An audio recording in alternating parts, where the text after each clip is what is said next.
2024 లేదా 25లో డిగ్రీ లేదా బీటెక్ చదివారా? సాఫ్ట్‌వేర్ జాబ్ కోసం ఎదురు చూస్తున్నారా? అయితే కోడ్ జ్ఞాన్ 100 డేస్ కోర్సులో చేరండి. జాబ్ సాధించండి. 2026లో జాబ్స్ కోసం ఎవరైతే ప్రయత్నిస్తూ ఉంటారో ఫస్ట్ వాళ్ళు ప్రిపేర్ అవ్వాల్సిన సిలబస్ ఏంటి అంటారు? 2026లో ఫ్రెషర్గా కెరీర్ని సెట్ చేసుకోవాలి అనుకున్నప్పుడు కనుక అందరూ ఏం చూస్తారు అంటే ఏ టెక్నాలజీ నేర్చుకుందాం, ఇప్పుడు బజ్ ఏది ఉంది, దేనికి హై ప్యాకేజెస్ వస్తున్నాయి, ఇట్లాగా థింక్ చేస్తూ చూస్తూ ఉంటారండి. నేనేం సజెస్ట్ చేస్తా అంటే ఫస్ట్ టెక్నాలజీ కన్నా కూడా లాజికల్ థింకింగ్ ఇంప్రూవ్ చేసుకోవాలి అంటాను. అంటే అర్థమెటిక్ రీజనింగ్, మ్యాథమెటికల్ స్కిల్స్ కనుక బాగా సాల్వ్ చేయగలిగితే, ఎందుకంటే మ్యాక్సిమం కంపెనీస్ ఫస్ట్ రౌండ్ అదే ఉంటుంది. ఓకే, దాన్ని కోడ్లోకి చేంజ్ చేయగలి.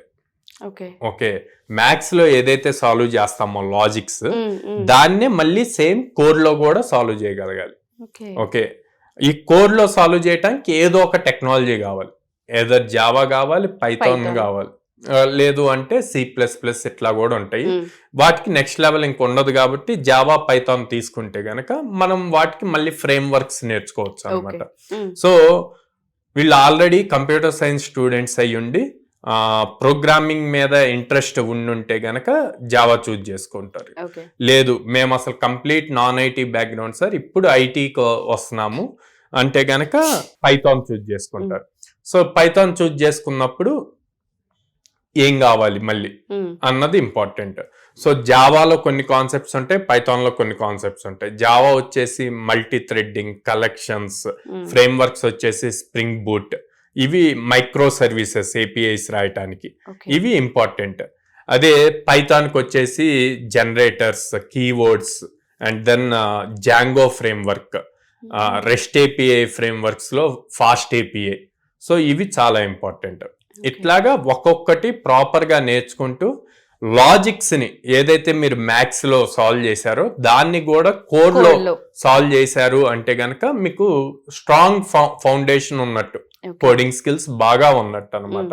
సో ఇంకా అది నేర్చుకున్నాక ఐటీ నాన్ ఐటీ అన్నది ఉండదు. కాలేజ్ లో ఉన్న వరకే ఐటీ నాన్ ఐటీ. ఒకసారి వచ్చి ప్రాపర్ సబ్జెక్ట్ నేర్చుకొని మీ దగ్గర స్కిల్ సెట్ ఉంటే ఐటీ నాన్ ఐటీ అన్నది ఉండదు. మీరు ఆ స్కిల్ సెట్ ని ప్రూవ్ చేసుకోవాలి. ఓకే, స్కిల్స్ నేర్చుకున్నారు, ఇప్పుడు దాన్ని ఎట్లా ప్రూవ్ చేస్తారు? సో చిన్న చిన్న మినీ ప్రాజెక్ట్స్ చేస్తారు కాన్సెప్ట్ బేస్ చేసుకొని. ఆ మినీ ప్రాజెక్ట్స్ అన్ని చేస్తూ వచ్చి ఒక 10 మినీ ప్రాజెక్ట్స్ చేశాక వాటన్నిటిని కలిపి ఒక 2-3 end to end applications build చేస్తాం అనమాట. ఈ అప్లికేషన్స్ ఎప్పుడైతే బిల్డ్ చేస్తామో అప్పటి వరకు మినీ ప్రాజెక్ట్స్ లో చేసిన కోడ్ 10ని కలిపి ఒక అప్లికేషన్ చేసేటప్పుడు వర్క్ అవుతుంది.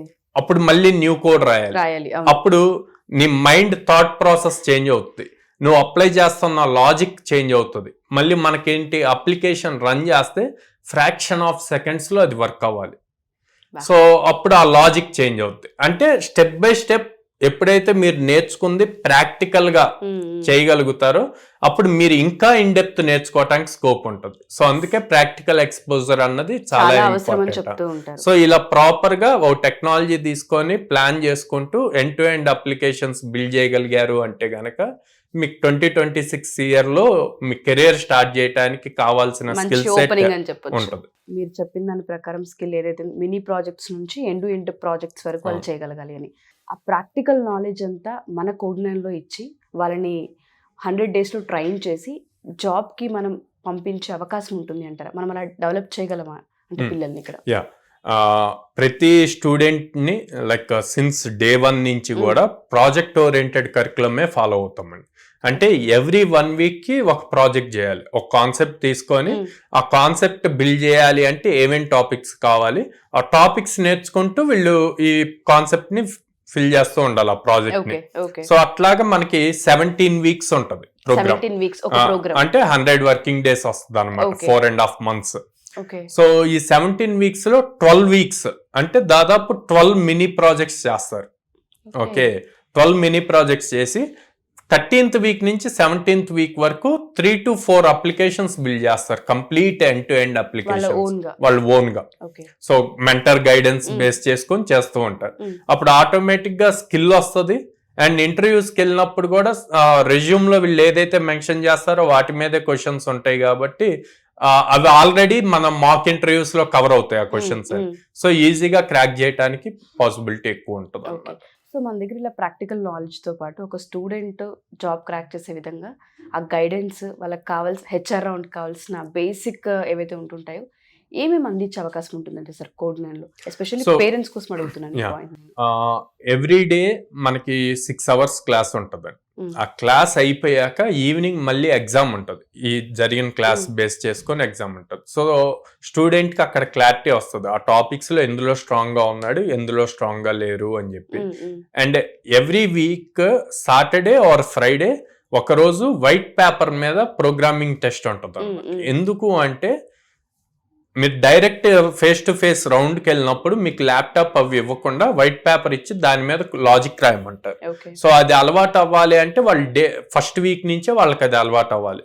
సో ఆ ఎగ్జామ్ ఉంటుంది. And every Sunday AI based mock interview ఉంటుంది. సో ఆ మాక్ ఇంటర్వ్యూ అలవాటు అయితే ఇంటర్వ్యూ ఫియర్ పోతుంది అనమాట. సో అదొకటి ఉంటుంది. అండ్ సండే ఈవినింగ్ పేరెంట్స్ కి ఈ వీక్ మొత్తం వీళ్ళు ఎలా పెర్ఫామ్ చేశారు అన్నది వాట్సాప్ లో PDF రిపోర్ట్ వెళ్తుందండి. సో పేరెంట్స్ కూడా ఎవ్రీ వీక్ ఏం జరుగుతుంది ఏంటి అన్నది మొత్తం క్రాస్ చెక్ చేసి ఇన్ఫర్మేషన్ ఉంటుంది. సో ఇట్లా ప్రతిదీ రిపోర్ట్ వైజ్ గా మన దగ్గర ఉంటుంది కాబట్టి స్టూడెంట్ పెర్ఫామ్ ఎలా చేస్తున్నాడు అన్నది తెలుస్తుంది. పేరెంట్స్ వచ్చి మమ్మల్ని అడిగినా కూడా మా అబ్బాయి ఎలా పెర్ఫామ్ చేస్తున్నాడు ఈ రిపోర్ట్స్ బేస్ చేసి మనం ఆన్సర్ చేస్తాం. సో ఆ కరెక్షన్ వల్ల అందుకే మనం అంత డీటెయిల్డ్ గా ప్రతి స్టూడెంట్ ని అబ్జర్వ్ చేస్తాం కాబట్టి మన దగ్గరగా ఎక్కువ మంది ప్లేస్ అవుతూ ఉంటారు.